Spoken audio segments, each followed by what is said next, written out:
I've come up with an algorithm to work out what is the best E-mount lens, and today we're looking at the Tamron 20-40 f2.8. Coming in at 365 grams, this lens is crazy light. Yes, you could get lighter, but honestly, anything under about 400 grams is just fantastic. Compared to all other Sony lenses, it is also a really nice size, comfortable to hold and compact. It has a front filter size of 67mm, which is the third most popular size on Sony lenses. It has a macro ratio of 3.8 to 1 at 20mm and 5.1 to 1 at 40mm, which isn't stunning, and a close focusing distance of 0.17 to 0.29, which is better.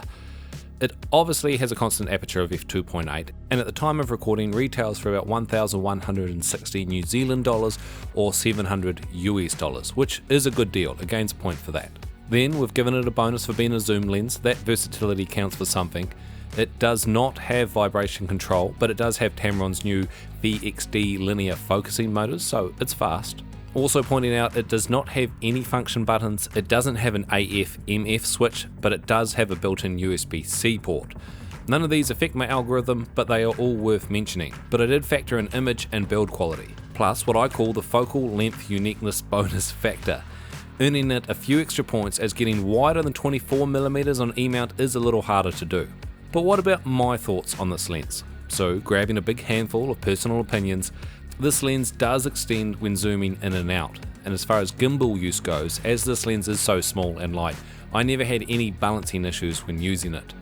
I do really like Tamron's newer build quality. The zoom and focus rings are all very grippy and nice to use and smooth. And I just want to mention again about the size of this lens. For me, I think any lens that the barrel fits in your hand and you can access all rings without moving that hand is a perfect size. Yes, smaller is nice for travel, but for working, this size here is my jam. And yes, this lens is pretty cheap, but I do feel it's kind of missing something. Maybe if it was bigger, heavier, more expensive in f2, I'd be really excited about it, or if it just had a slightly longer range. But once again, everything has its price. Maybe Tamron's goal with this lens was to keep it extremely light and small. I did really enjoy using this lens and think paired with a gimbal, it makes a great combination, but I think I'd only recommend this lens if that 20-40mm is a focal range you absolutely love. In the end, the Tamron 20-40 f2.8 gets a final score of 5.92 out of 10.